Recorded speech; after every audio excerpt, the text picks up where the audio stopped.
absolute dear friend to me in every way, with advice or help or support.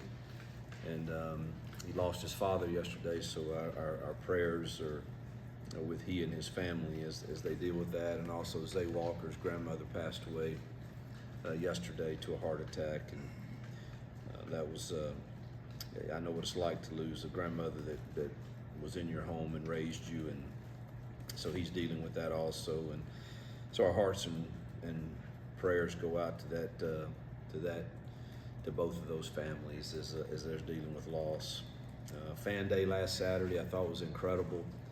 I don't know the numbers or anything, but for people to stand in that immense heat to get in to see our players and staff, I thought was incredible. And hopefully nobody left, or not too many people left feeling disappointed in any way for the Lions getting cut off. But that was a great testimony to the Auburn family for sure. Gardner Langlow, I think it's already been reported, has decided to hang up football. And I think that's it. So I'll open it up for questions.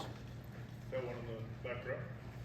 Coach, there's been reports that you were going to announce the starting quarterback today. Payton Thorne. Yeah, Do you want to announce that? I was going to. You guys seem to know everything before it happens, so I don't. That's interesting to me because only 4 people knew that, and I didn't even tell the staff. So it's interesting to how everything works today, but it's just a different day and time. But yeah, I've decided to start Payton Thorne, and let me say this first. I totally believe that Robbie and Holden, we can win games with any of the 3. A lot of that would depend upon how we play defensively and how the supporting cast play. I believe in all 3 of those guys, and there are days that there's been very little separation. I just believe, man, my gut is usually right, and usually when I follow my gut, and I'm not saying my gut is right that Payton is the guy for all 12 games, but my gut is saying it's the time to do this, to get us best prepared for the opening of the season.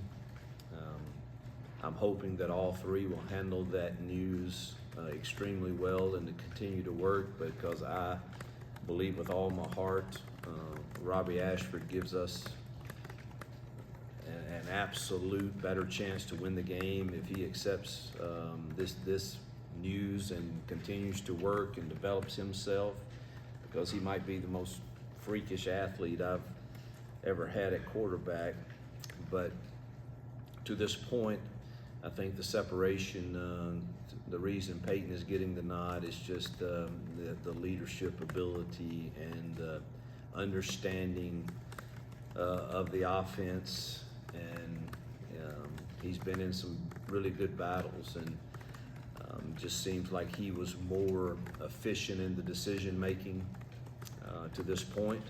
Not that the others were terrible by any means. It was not just a slam dunk, and so I hope that everyone will handle it right. This is happening in a lot of places. NFL, here, you compete and you continue to compete. And trust me, once someone gets that job, they got to hold on to it, and hopefully the others continue to work every day to press to make me feel like I need to second guess that. That's the hope. Second row to the left.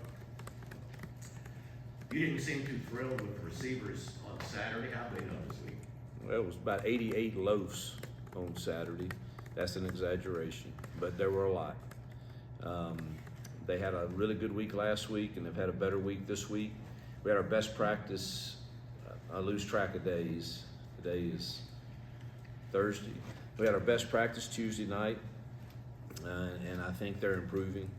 Still way too many MAs, or when I say MAs, the route is truncated. If it's supposed to be at 12, there is at 10, and we've got to get all of that cleaned up, and we've got 2 weeks to do that. But they've had a solid week. Just did not have a good scrimmage, and truthfully, I didn't think, when I watched the film after the scrimmage, I it made me sick. I didn't think we competed, and it was almost like we just melted under that heat. And we had, we've handled the heat pretty well. It's been maybe the hottest camp I've experienced, but of course, when you're here, you get to take a break inside, and we cool them down with all the water mist and all of that. You go over there for that game, there's none of that going on that day, and I just didn't think we handled it extremely well. I'm excited for another opportunity at this Saturday to see how we handle it. But they've bounced back pretty good this week. Camden Brown finally practiced yesterday and looked decent, so hopefully that adds some more depth to that room. Front row, Bill. Okay. Hugh, when it comes to choosing a starting quarterback, and every head coach has been through it, and obviously it's a different situation than another position.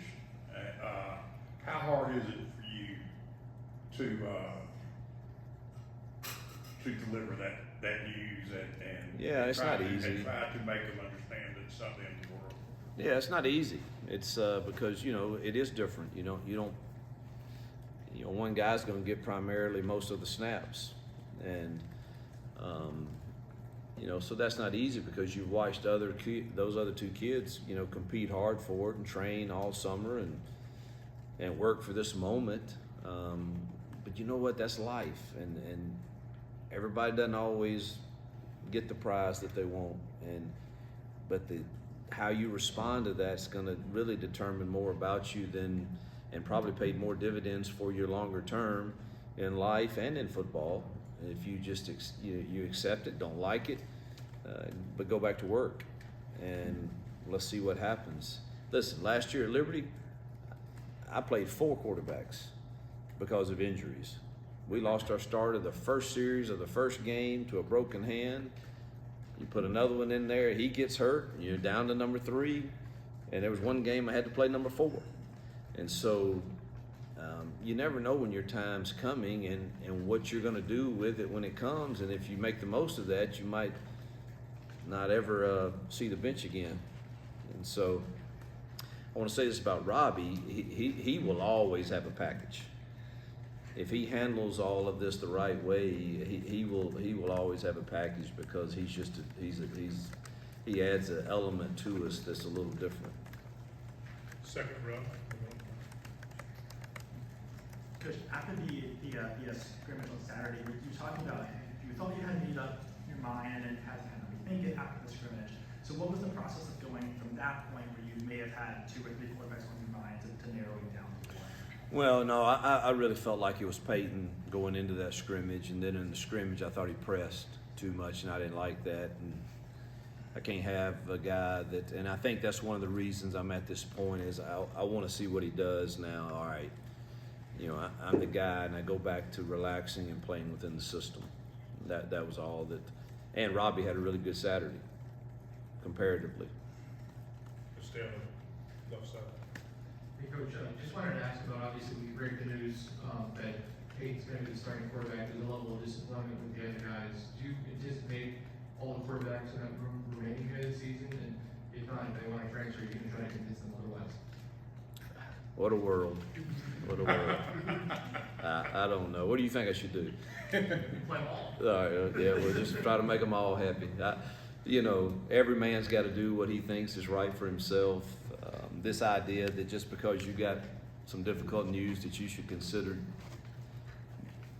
bolting on your team and all of that ain't the world I come from. That ain't what that's not how I was raised with a team, and so I sure hope that that's not the case. I haven't heard any of that, and so hope that's not the case. Hope they'll go to work and compete.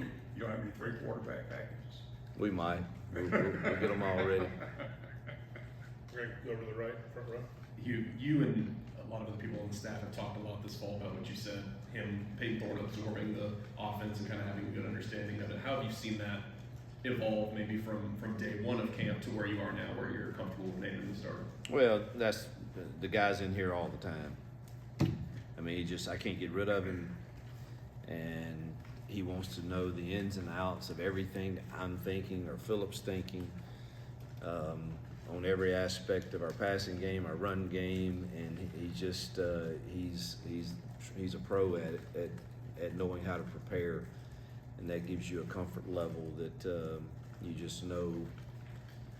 You know, you feel like he's going to have the right mindset and have the understanding of the game plan for sure, and hopefully the others will also, but pretty confident he is by the way he approaches every day.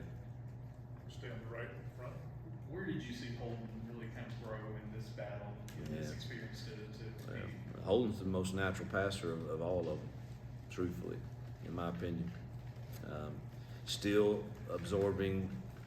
There's a lot of times he's not made the right decision, maybe in the RPO game or in his reads or getting the protection set the right way. But he's just a young kid, but he's got a bright future. There's no doubt in my mind. Did you have a run in the front row? And go. Yes, you back to the quarterbacks. Wide receivers. Have any of those guys stepped up enough to where you feel comfortable with them being in the rotation? You like what you see? Yeah, I feel good about Jay and VAR. I feel good about Shane and Amari and I won't forget somebody. Camden's been hurt, so it's really, yesterday was really his first practice since I've been here, so it's really hard for me to get an accurate evaluation there. Shorter, be in the rotation. To give us some bigger bodies. Nick, I'd say outside right now, if you had to say, those four big guys are probably in the rotation along with those slot guys, and Caleb Burton in the slot also, those three guys, but that's the ones that's gotten most of the reps.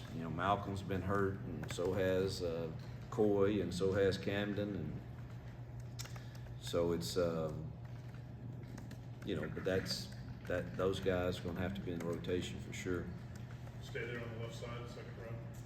With the quarterback position pretty much settled, at least going into the scrimmage, what other positions are up for grabs? What are the competitions that you're looking at this Saturday? Yeah, well, the quarterback situation is set going into UMass unless something happens. It's set. It's done. And he'll get all the reps with the ones, and Robbie will get most of the reps with the twos. Holden will get his share some, but I feel like that's where we are, and that's not going to change unless injuries or something happen. I don't see the other positions as battles. There is no first team, second team in my mind. We need 2 and 3 deep at every one of those, and so I guess if you had to say there's battles, it's who's going to be on that 70-man travel squad, or that 75 if you go on the road to non-conference, whatever it is. There's probably some of those, but you're trying to get those 2 deep secondary and those 3 deep D-line and those 2 deep linebackers and those 2 deep O-line. You're trying to get every one of them ready. I don't see it as a battle. And yeah, all right, somebody plays well and we roll him out there the first huddle. That's great. He had the better week of practice, but come Series 3, the other guy's going to be out there too. So I just don't see it as, hey, y'all are competing to see who plays and who doesn't. We got to get them all ready. Raise your hand if you have questions. Stay over there. Look. You've had multiple media viewing opportunities this preseason. What's your theory on that? What's your thought process on how it's evolved over the years? Say that one more time. Having media viewing. Viewing practice? Right. Well, I'm going to cut all of you off if you post videos of our team again. Whoever that was, I don't know who it was, don't care, and I'm not mad at you, but no videos. Maybe that's just crazy. Y'all can do pictures and stuff, but man, just don't shoot videos. I was going to actually tell y'all can stay a little longer today if you want to. Just no videos, and maybe we're just all paranoid as coaches too much. But when the season starts, it will be quite different.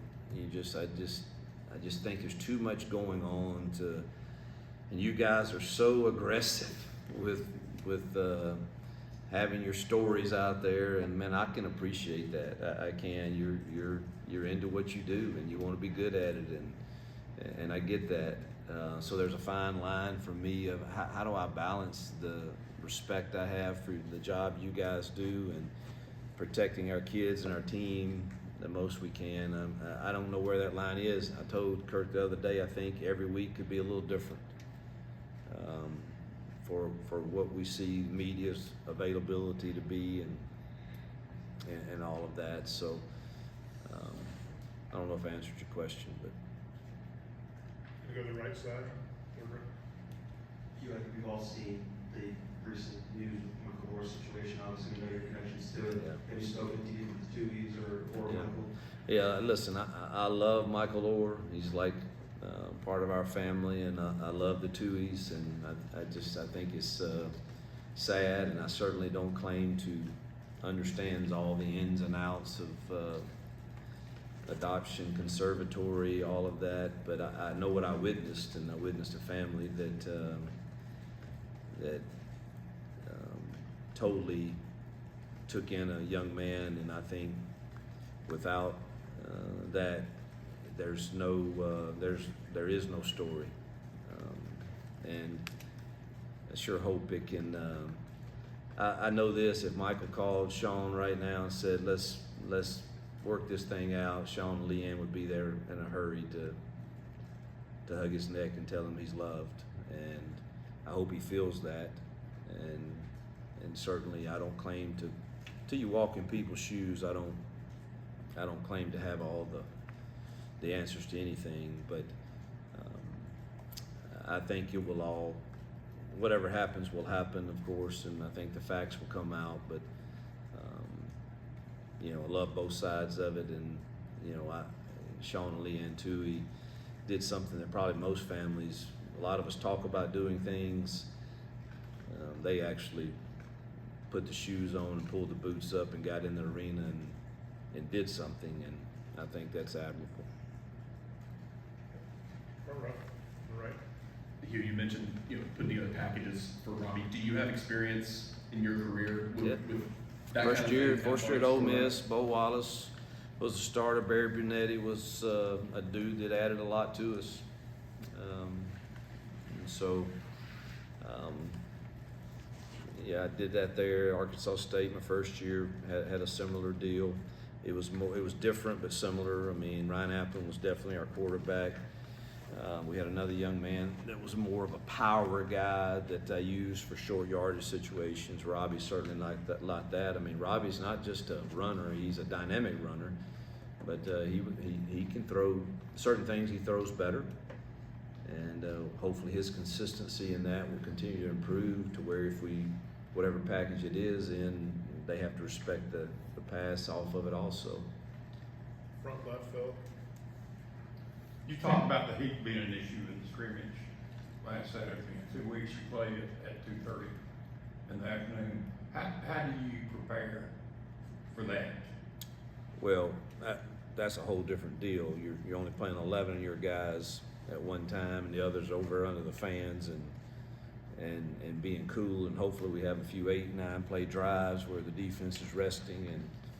And so I think that's totally different. And obviously we'll have 80 people that are able to play or so that game, and you're able to rotate bodies instead of just putting 22 years out there constantly and then the next 22. And so I think that's totally different. We'll be prepared for that. I don't have any worries about that. I hope it's hot, actually, that day. I hope it's real hot, except for the fans. I don't want the fans, but it'd be fine for me if it's hot that day.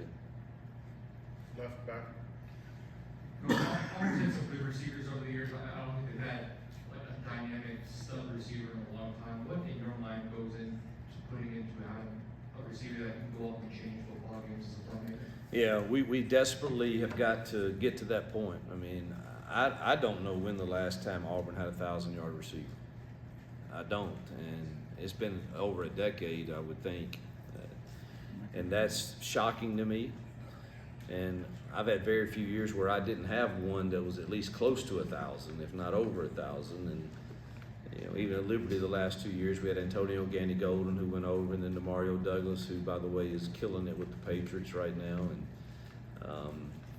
And I hope every recruit that I'm recruiting for receivers listening to me. We've got to change that here, and you got to change it through recruiting.